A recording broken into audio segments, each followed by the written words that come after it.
ChatGPT Plus is free for college students through May. Here's the thing. You've got a lot to do between now and then. Studying for finals, writing papers, trying to keep your life on track, and ChatGPT can help with all of it. It can quiz you for your econ exam, make a study guide from your French notes, plan out your meals and study breaks. It can get really specific on how you like to learn. It can even help you come up with ways to stop procrastinating. So from now until summer break, take advantage of all the ways ChatGPT can make your life easier. Restrictions apply.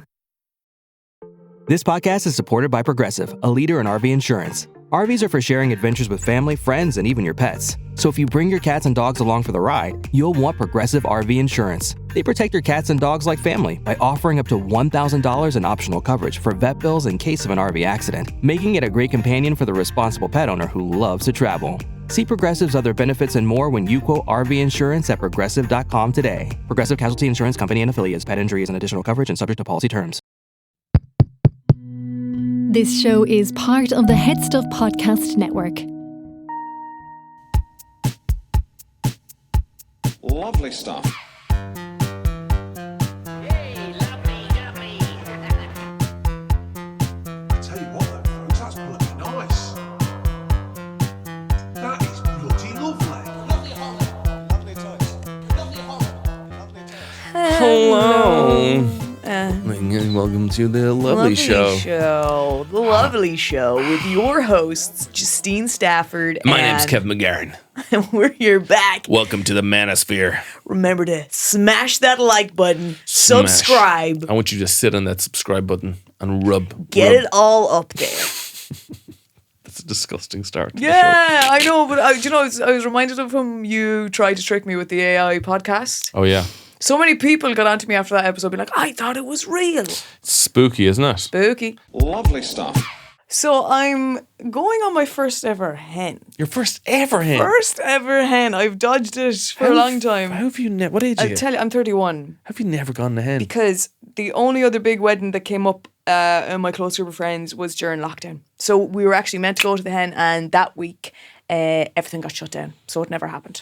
Are you excited? I am nervous. I tell you, I'm nervous because I don't know what to expect because I've never been on one before. Mm-hmm. And my friend just had a stag this weekend of the bride and groom, and I feel like I would have fitted in more at that because he's my best friend, so I know him Strip more clubs, anyway. paintballing. Actually, neither of those things. But I feel like I'm really looking forward to it, and I love the group as well. I know a lot of the people going that I'm like, this will be fun, this will be a lot of fun, but I just don't know what to expect, and I worry that I'll be too weird for them. I worry I'll take the tone down, or they'll be like, ugh, why is she here? I just worry. Wow, that's a deep level of insecurity. It's just because I've never experienced one before, so I don't know what way I should be. Well, normally they strip the bride naked and they cover her in jam and they run her through a field full of cattle. And the cattle lick all the jam off, Right. and then that's it. You have a mass. I've heard of some activities. It sounds so like sophisticated and like lovely compared to a stag. Like it sounds so yes, stags can be respectful. Stags can be kind of rough. Yeah, like I'm so glad I wasn't invited in the stag in the end, because I was like, I don't think I would have. Like I would have, they'd all be going to say wild activities. I'd be like, I'll go back to the hotel for a bit. I'll see you at dinner. Like here, let's compare. Here's a list of unusual hen party activities from around the world. Number 1, cuddle a cow in the Netherlands. Cuddle a cow. Forget spas, Right. like you. In parts of the Dutch countryside, brides-to-be can spend a blissful afternoon cuddling with cows. It's oddly calming, strangely emotional, and totally ridiculous in wedding sashes. I need to tell my father to open up the farm. He's missing a trick I'm here. missing a trick out. It's a big tourist possibility. It was one thing my father opportunity. always, my mother was trying to get him to set up a driving school in the farm, and I was like, I don't think the farm is ideal for driving a car now, but the cattle are there. Why not have people come in and hug them? Number 2, hire a naked butler.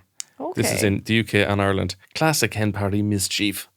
A butler in the buff, serving drinks, snacks, a cheeky banter, while wearing nothing but a bow tie and a smile. Oh Lord, do you know what I want? Bridesmaids may blush. Yeah, I really need him to have the big silver tray and lift it up, and it says Mickey Oh, that's good. coming through it. The strange thing about naked men, I don't like that. I don't know why we have to go to that on these things. Similarly for a stag, why does that have to be involved? But the strange thing about male nudity with a lot of women, for like a naked butler or something like that, or a stripper, it's it's exciting and enticing and like, oh, it's cheeky and he's in the nip, but he really has to be flaccid for it to be for it to work. Like, can you imagine if he had an erection?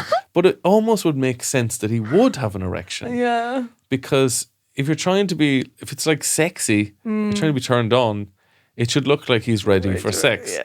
But it would be insane. Oh no. If you hired a butler and he came out with a horn on him, no. you'd feel like complaints. Scared.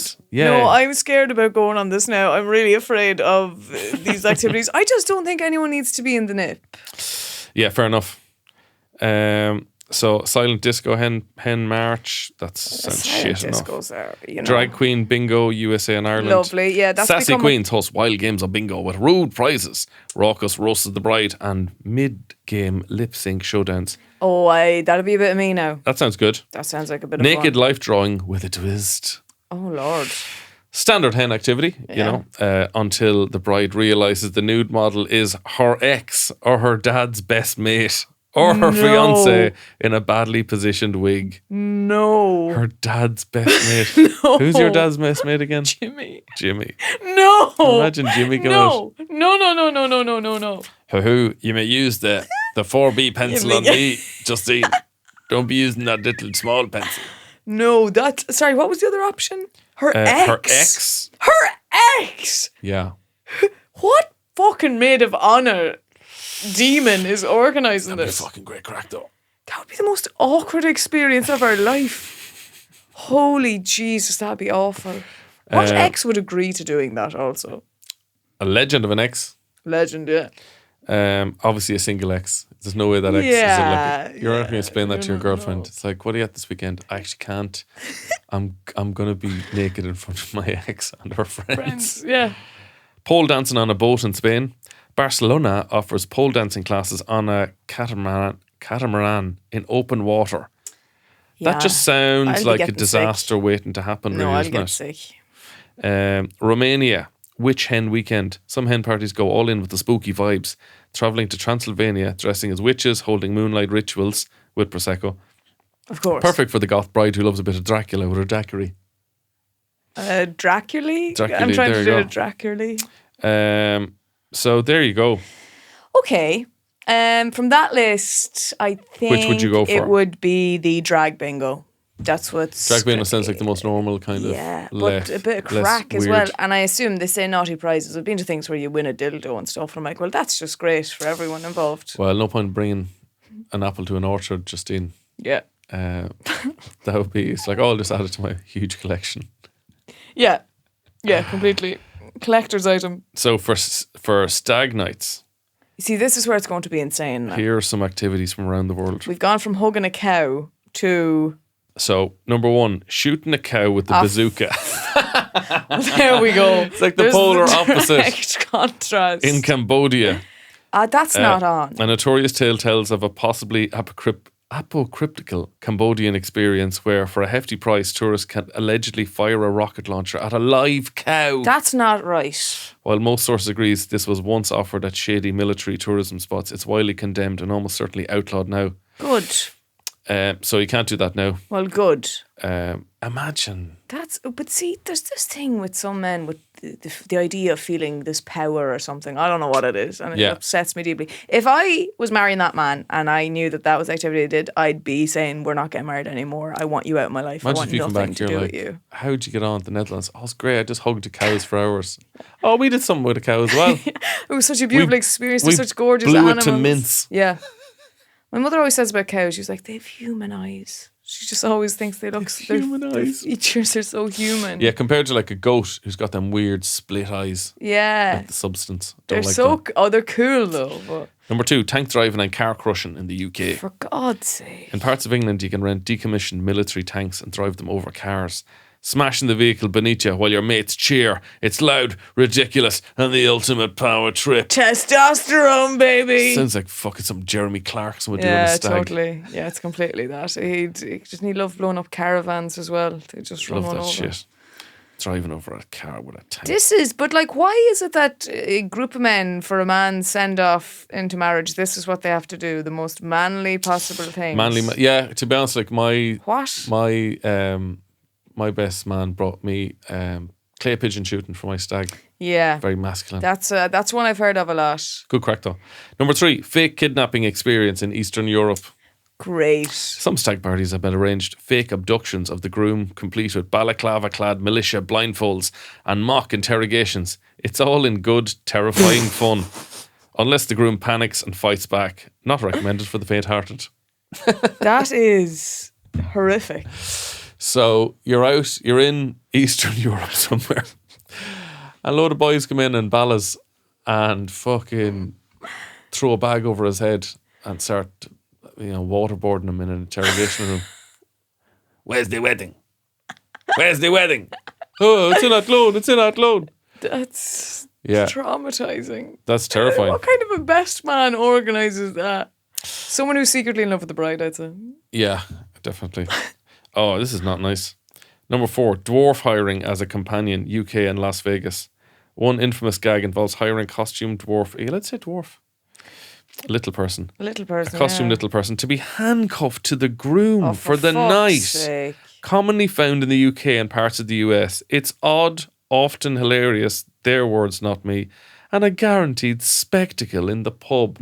That's so for demeaning fuck's sake. to be handcuffed to a fucking wanker for the night. By the way, I'm not talking about the little person. No, of course. Of course. I think that's pretty obvious. The last thing I want is little people getting angry at us. So horrific. That sounds like something from the fucking 50s or 60s. Yeah. It's like Why Wolf do of Wall lads Street. think that's fun? Why do lads Like, think that's funny? That's tragic. It kind of sounds like a good short film though. I'm delighted I'm going on the hen now, actually. I mean, I already was, Compared but to lad stuff. I'm feeling far better about it and not nervous. Blow dart paintball safari in Thailand, combining dart. jungle theme adventure with party antics. Some Thai packages offer hunt the groom scenarios using blow darts or paintball guns in a dense forest terrain. It's like The Hangover, but with more mosquito bites. Yeah, that sounds awful. Number 6, human catapult in New Zealand. For God's sake. Launch the groom 100 feet into the air in a human-sized catapult. This reverse bungee stunt is the closest thing to being shot from a cannon. Like, do you know you're going to These have all sound a like wedding. jackass stunts. Totally. Yeah. But like the risk factor here of like, you're not going to be able to be in any of your wedding photos if this goes horribly Yeah. wrong. You mightn't be alive. You mightn't be alive, first off. Secondly, you might be like cuts and bruises everywhere. They're like, well, that's the wedding photos ruined. It's like, where's the groom? It's like, during the fake interrogation, he jumped out of the car and was killed. But then we recovered him, actually. He wasn't that bad. And then we put him into a catapult. We set him 100 feet into the air and then he was definitely dead. So, sorry about that. But he got a great send-off. Got a great old send-up. Fight like a Viking. Drunk yoga with llamas. But here's the thing, you have to remember, in all these events and activities, the group are 9 times out of 10 under influence of a lot of alcohol. And the last thing I would want to be doing is shooting my friend out of a fucking catapult while I've had 9 pints and he's had 19. Yeah. Like, that's just disaster waiting to happen. It's fucking dangerous now. I wouldn't Altogether. do it. I don't know why it's so popular. Did you have an activity at your stag? Just the Pints? we did this thing where we just went round different pubs and drank different pints. What? Kind of like a pub crawl. It was a crawl. Yes, it was a crawl across pubs. Just the clay pigeon shooting, and it was great crack. I have to say, it's interesting to see lads who've never shot a gun, seeing who's good at it. Usually, lads who are good at games. Yeah. Oh, really? Yeah. Well, it's the, what do they call it? Not reverb, but what is the... Recoil. Recoil. That's the thing that gets you, I believe. I've never shot a gun. I don't think I ever will. I You never gotta want put that to. butt right up to your shoulder, like It's you're like- lifting a heavy man over a wall. Again, a thing I've never done. But the only thing I can equate it to, which is not equatable at all, but when I go kart racing, okay, I adore it. But my hands and back to be in bits afterwards because the actual steering wheel and the seat get so like it's vibrating so much throughout. It's like you're in pain after. Yeah. So I can't imagine the recoil of a gun. I would not. It's the suit equivalent me. of if you met an old friend and he punched you in the shoulder. Okay. Yeah. I have very strong You've old friends. You've got big friends. Yeah. No, I wouldn't enjoy that. And I bruise like a peach. I would have said a banana. Okay. Yeah. Just goes to show you're a little bit fancier Yeah. than me. True.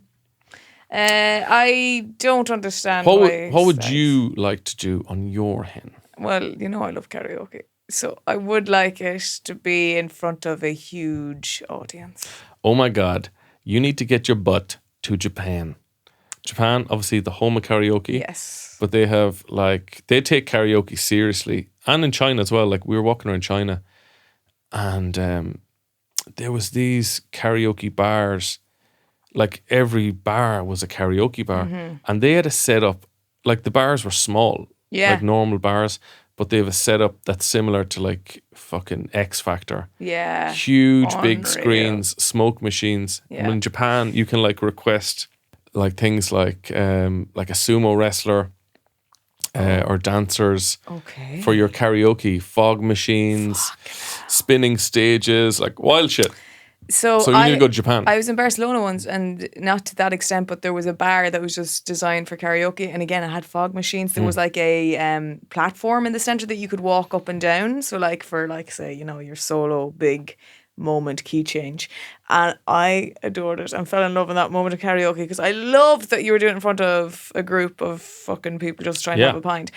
And then when we were in America, we were in LA, we went to this dive bar and it was phenomenal. To the point that the man doing the karaoke would at times be like, right, it's my turn, and he'd do a song. The man organised it. I adored that. That's common enough. It was incredible. And I did Joe Dolan. They had Joe Dolan and the whole bar was like, what the fuck is this? But it was incredible.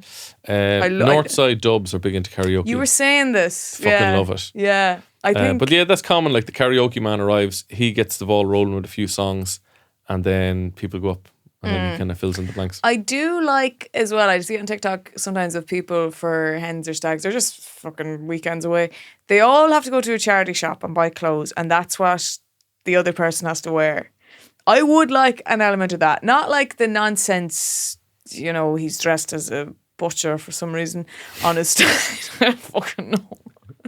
But I like that one of like go to a charity shop and everyone has to buy outfits for everyone else and those are what you have to wear in the night. I just find that fun. For my mate's stag, I want us all to dress up as priests and go to a little island. Yes, yeah. I love the idea of descending on an island dressed as priests, but you have to keep the game. Yeah, you're in a character now. You're in the a character. thing is, depending on where you are with stags, if you're all dressed up, you're getting in nowhere. They hate to see you. They won't They let do you hate in. to see I stags. think Ireland, you probably get away with a bit more, but definitely in the UK, Liverpool, Manchester, anywhere, you're not getting in anywhere if you're all dressed as a group of stag lads or, a hen party. So you might get away with it more if you've gone to a charity shop and you're all just looking like you're dressed badly. I remember before we brought in the Good Friday everyone can drink rule, you used to never be able to get a drink on Good Friday.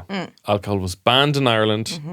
Off licenses banned, pubs banned, and I remember seeing like an English stag party wandering around Temple Bar. Oh no. Just looking like a child who's lost their parents in a supermarket. Just like, who the fuck booked this? No research whatsoever. Rough. That Oh, is it's the rough. saddest thing in the world. Yeah. But I was in the pub there a couple of weeks back and there was a stag group and it was obviously like their last day. They were struggling like. But it was a group of old lads, English lads, and they'd obviously brought a dad and an uncle along. Just a lad about 65 and he was falling asleep and he was in the pub and like I loved that. He was asleep and all the lads gathered around him to get a photo and then brought over two random women to stand in as well beside him. And he didn't wake up for any of it, but I was like, oh, that'll be a nice photo now when they go home. I thought you were going to say it. Turns out he was dead. Oh jeez. For my friend Jerwood's stag party, Peter McGann was on it and Peter fell asleep. So we all drew penises on our own faces, but not his. I love that. I adore that. That's incredible. He woke up, we all started laughing at him and he woke up and he was so confused. And we were like, we got you, man. And he was like, what? I was like, we drew cocks on our faces. And he was like, did you draw them on mine? And we were like, no. And he was just so confused. I love God, that is amazing. Oh God, yeah, because that's the fear if you go on something like this. That if you fall asleep, you're at risk. You're gonna get a dildo on your head, You're bro. not. Yeah, it might not end well for you. Do girls draw vaginas on their faces? No, If they fall asleep, no. they just sort of mind them, don't they? Yeah, And like make sure they're okay. yeah. Take care of our friends, you know. Just put a blanket on her. Yeah, just Make put sure her on her she's side. okay. make She's sure working hard, man. Yeah. She's hard. Will we go into the other room to let her get a bit of sleep? Yeah, let's go. Guys, we go to the other room. Just leave her. I'll just make her tea. It's like, this is our first night out in a long time. I'll leave her tea there, and I'll That's bring her in really some good. fluffy socks. I'll get some Baraka. Yeah. That's just like, how can we glue his hand to his arse? Will we shave off half his beard? We should do Let's that. do a tattoo of a swastika on his forehead for the laugh. It's so wild. It's so wild, the differences. I think they used to be worse though. I remember like a lad from home saying, this is an awful story. Oh, get ready. Okay. I remember a lad from home telling me, he was like, oh, we had some crack there at the weekend, fucking at McGinty's stag. And I was like, oh, what'd you do? It's like, oh, fucking McGinty fell asleep. So like, I got a Johnny and I put it on my finger and like, I stuck it up his arse like, to make it look like some lad rode him. And I was like, you stuck your finger up his arse? And he was like, yo, just to get the Johnny up. I was like, so you raped your friend, like. That's fucking horrific. He was like, what are you on about? No, he didn't. I was like, that's considered rape. Like, he was asleep and you digitally penetrated him. That's 100%. You could go to jail. And the dawning realization on his face. Yeah. And he was like, but Garen, it was a bit of crack. I was like, no, man. Oh. That's a criminal act. Yeah, exactly. You could be putting. Good Jesus. You could go to jail. Yeah, it's a wild. I'm actually very excited now to go on the hen, considering the contrast. Have I put you off stags enough? Yeah, I think so. Think of that last story. Yeah, I think so, to be honest. And also, like, it's also weird because you're like, generally, you know, the father is there or an uncle or something. And you're like, this is a wild, I can't imagine a world It's a where. wild collection of guys. Yeah, like where your dad or uncle are there with some of your wildest, rawest friends. Yeah. I can't imagine that world. I don't want that. They don't need to interact. Lads you haven't seen in 5 years, and you're like, oh, they're the exact same. Yeah, it's like when I had my 21st, you know, you're bringing down groups from Dublin from like film college, and then they're meeting, you know, like I had breadsticks and hummus, and then my friend Brian was like, what the fuck is this? And I was like, yeah, no, I figured this might happen. There might be a bit of confusion with the two groups. So I was like, there's Tato in the corner, Brian. I got some ketamine and some fluke medicine. Let's all take fluke medicine. He got me for my 21st a big poncho, a Jägermeister poncho. Oh, class. A luminous orange. 100% got that free. Oh, totally. 100% got that free. Totally. I was like, thanks, Brian. I love this. Lovely stuff. This show is part of HeadStuff Podcasts. Here's another show you might like. Hello, friends. Really sorry for interrupting your podcast. He's not sorry. He begged to do this. Yeah, that's fair. I'm Afif, a paediatrician and a neonatologist. And I'm Anne, an obstetric anesthesiologist. So together we host the Baby Tribe podcast on the HeadStuff Podcast Network. It's a parenting podcast that is actually useful.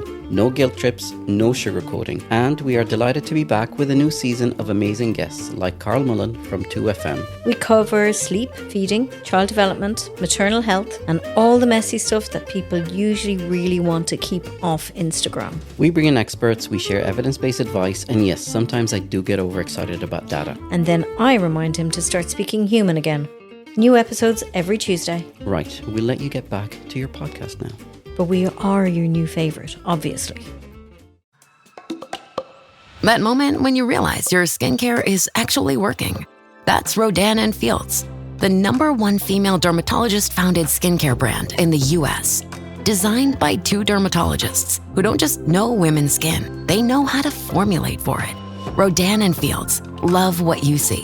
Tap the banner or visit rodanandfields.com/Spotify to get your exclusive welcome offer. Parents of tweens, if you're familiar with far-off drop-offs... Dad, stop, right here. Or get DMs about what's for dinner, You may be experiencing tween milestones. For your son or daughter, these can start at age 9. HPV vaccination, a type of cancer prevention against certain HPV-related cancers, can start then too. For most, HPV clears on its own. But for those who don't clear the virus, it can cause certain cancers later in life. Embrace this phase. Help protect them in the next. Ask their doctor today about HPV vaccination. Brought to you by Merck. I had a horrific thing happen to me last week, and I honestly, I think I blocked it out of my head. I was walking and I was going to get the bus, and I just walked out of the house and a bird shat. The biggest shit, honest to God, I've ever seen, directly into my fringe here, all down in front of my face. And I did not even have time to go in back to the house.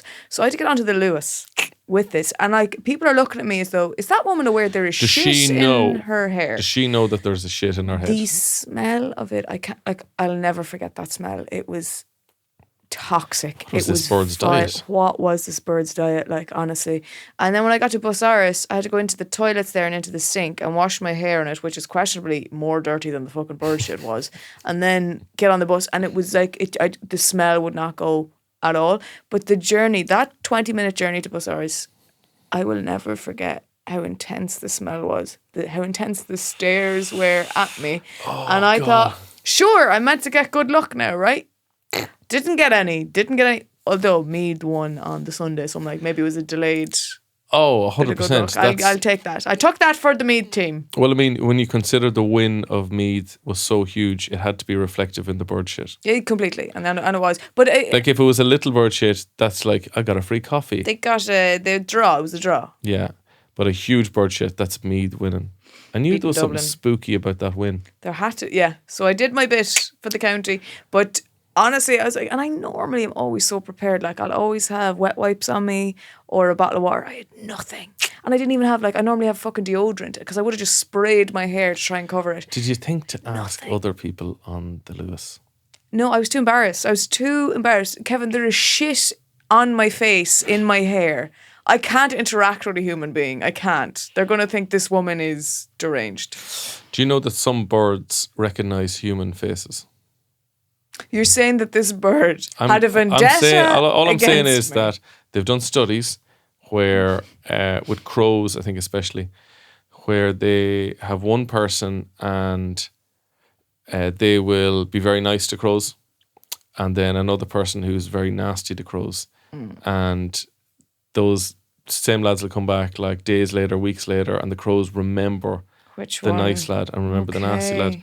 And I think, I might be wrong on this, but I think they actually pass it down generationally. Good God. Just actually tell their children, look by out the way, for him. that lad is a prick. Do you think that you might have angered this bird? I was wearing sunglasses. Doesn't matter. So I don't know if he would have recognised my face.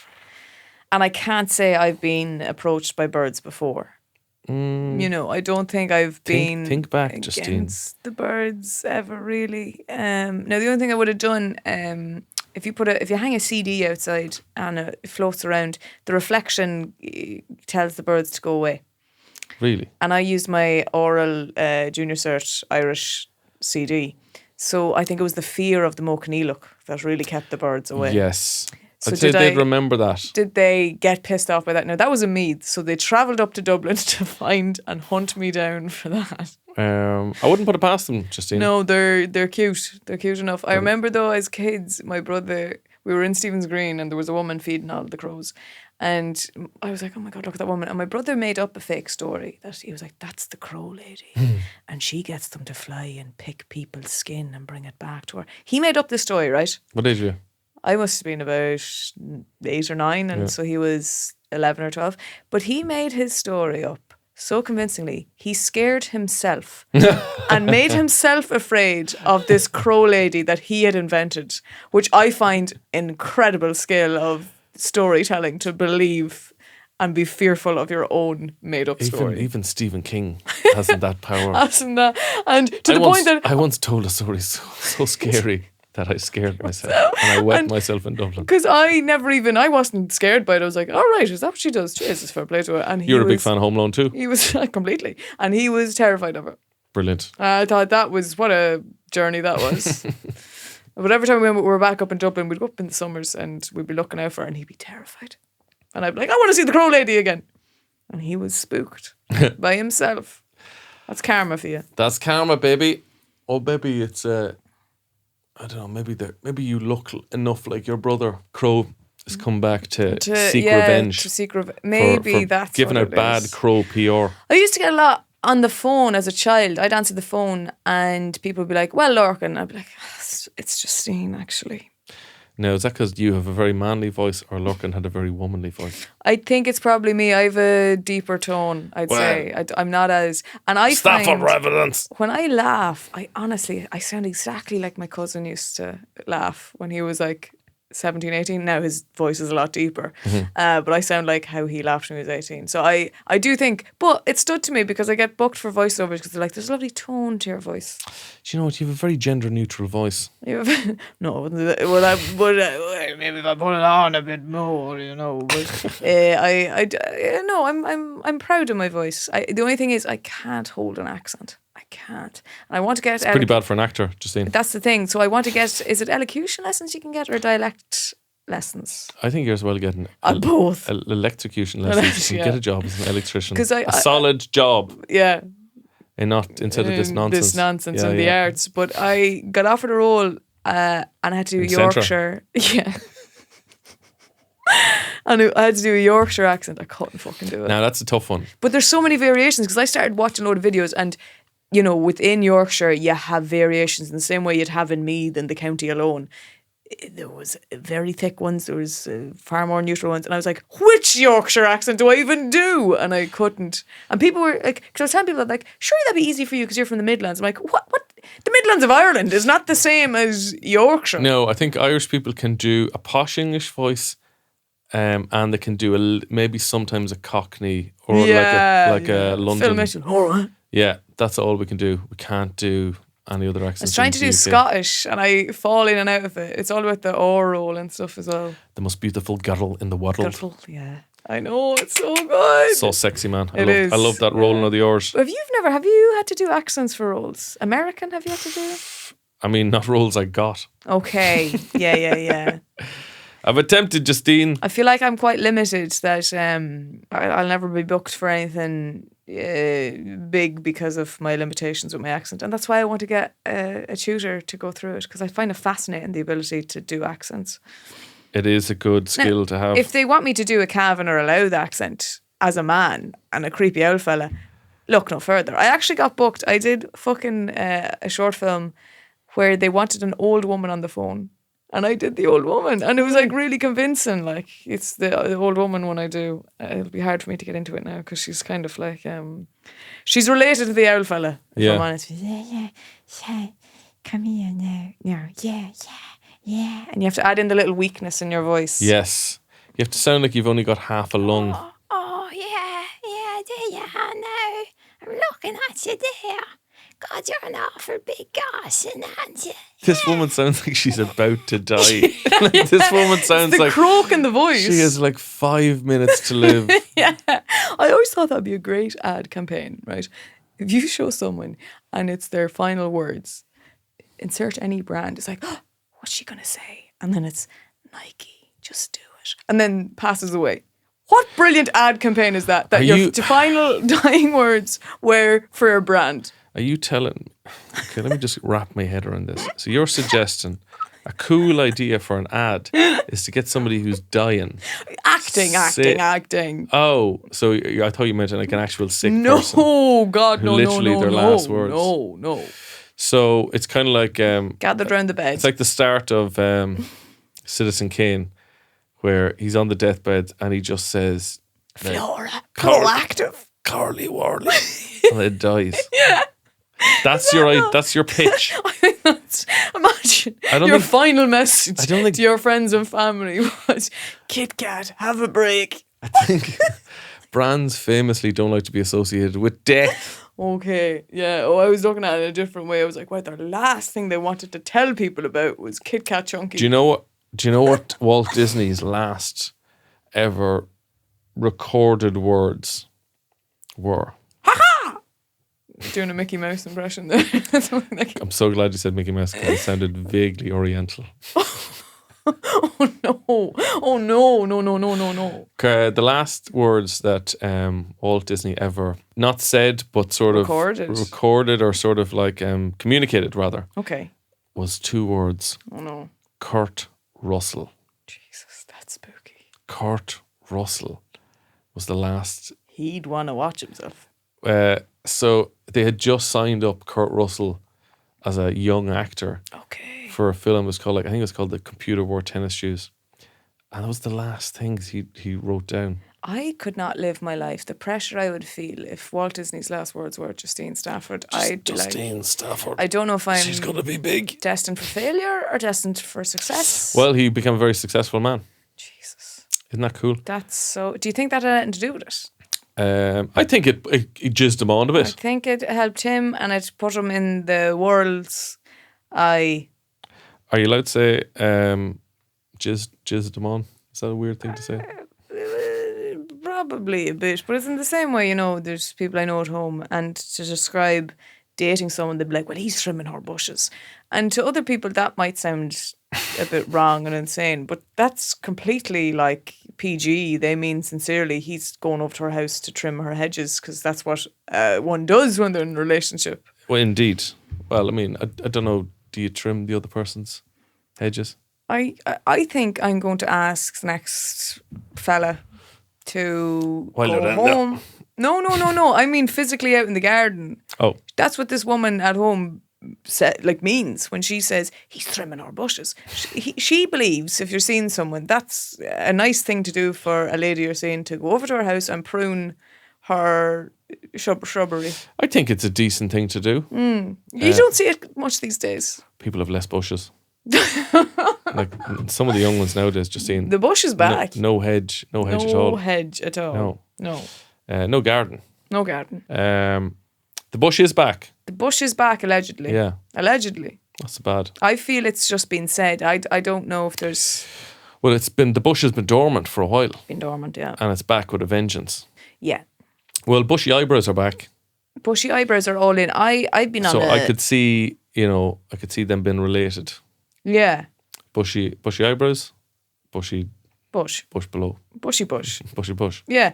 I think it'd be great if it is back, but I need someone to confirm that for me, because otherwise I'm going to look silly if I have it and no one else does. Well, it'd be hard. Well, it's not really going to be lined up. No, exactly. That's where I'm like, I don't know how I'm ever going to find out if it's true or not. And it'd be hard to. I wouldn't. Maybe I'll ask on the hen. Asking the hen, but I wouldn't. I wouldn't trust your studies during the summer, because, people tend to, people tend to trim for the hot weather. The hot weather, yeah. But it's just, you never know, because I had an ex and he said he'd had a girlfriend for 10 years and he never realised that women never shaved there, because he'd only been with her for 10 years and she didn't ever shave. And then he thought, God, I didn't even know that was a thing that people did. Wow. He was just, the head of broccoli down there was... Has this man ever seen pornography? No, which was probably why we hit off so much. Because I never have either, and we were like kindred spirits. Lovely stuff. Okay, so one thing here that I've seen recently going around, and different sites are doing it, and they're interviewing people on the streets and asking, it's always the question of what's the best accent in Ireland. But no, that's not what they're doing. They're asking, what's the worst accent in Ireland? Okay, I can tell by your tone straight away that you are not happy with these results. Well, I'm not happy with people bringing down the Irish accent in general. I think we're known for having lovely accents. Don't get me wrong, there's some I probably like hearing less. But all around, I feel like, look, there's a part of me that knows the Midlands aren't going to come out on top here. We never are. But I like us being in the middle. We're not the best, we're not the worst. And give me a guess there. What do you think the top 3 are? That are being repeatedly said. I'm going to say Cavan. Okay. Dundalk. Okay. And God, what's the maybe a northern accent, maybe Tyrone. Right. Okay, none of them were in the top 3 I forgot that were about Dublin, mentioned. actually. A lot of people don't like the north side Dublin accent. Or the south side Dublin. South side Dublin came out on top. That was the one that most people have said. South side Dublin accent. Then Cork. Cork got a really bad name for itself in this. That people were saying Cork all the time. And then it was also Limerick. Wow. See, I find I love those apart accents. from the There's a lilt to them apart from the south side accent, There's a musicality. Totally. To the Cork, although Cork kind of sounds like a goose. But here's the thing for you. Do you know where a majority of these people were from who were dissing those accents? Where? From Dublin. So I think this is what happens. You have people from Dublin who aren't... You have people who are from Dublin who don't appreciate the accents that are more country. Mm-hmm. And then you have the country people who in this survey are also saying we don't like the Dublin accents. Yeah. So you have a bit of that going on. Yeah. Midlands was mentioned a few times. They didn't specify any county. The only accent that did get specifically pinpointed was Drogheda. Which, look, it's fair.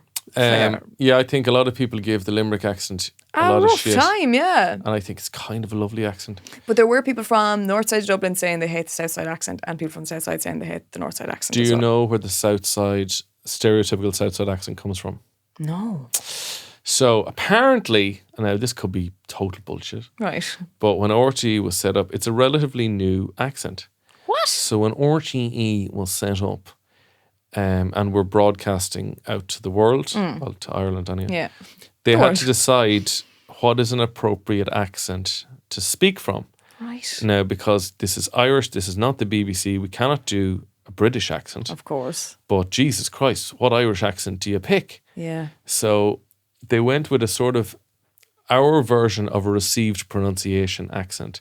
Okay. Sort of like an Irish version of a BBC voice. Wow. Which came very much like a South Side accent where you're speaking very, very clearly. Yeah.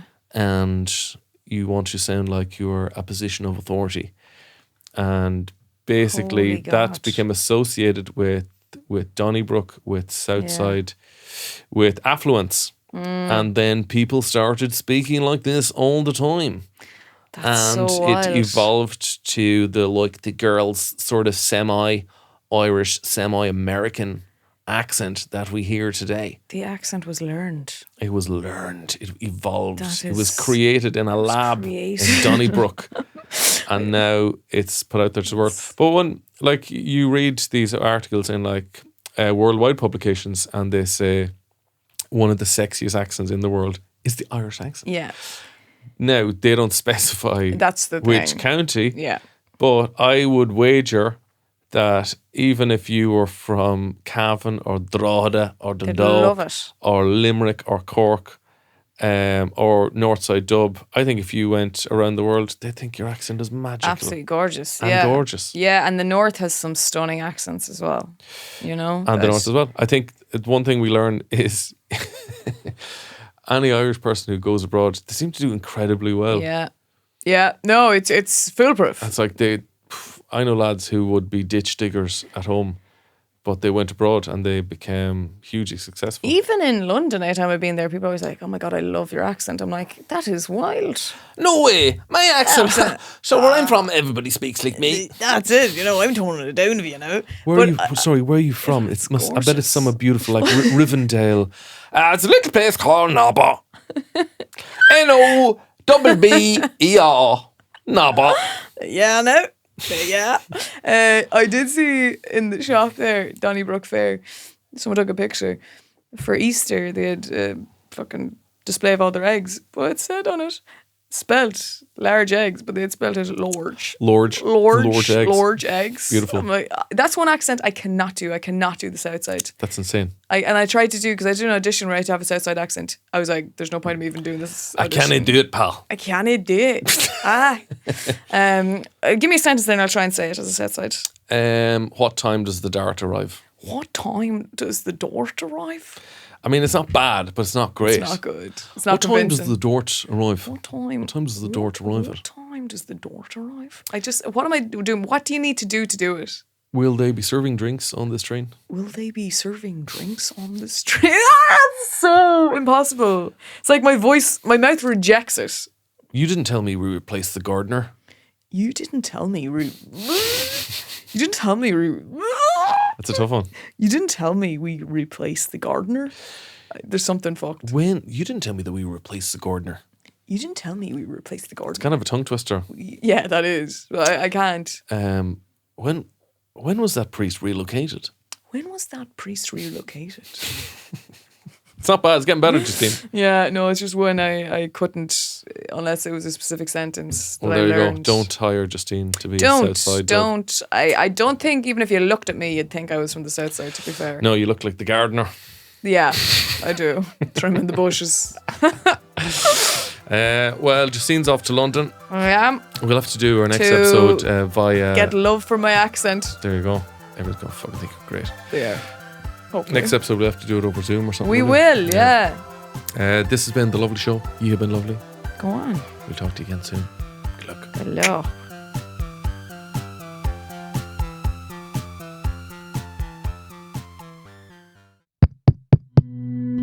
This show is part of the HeadStuff Podcast Network, a hub for the creative and the curious. Shows are produced in association with HeadStuff and the Podcast Studios Dublin. Find out more or become a member at headstuffpodcasts.com.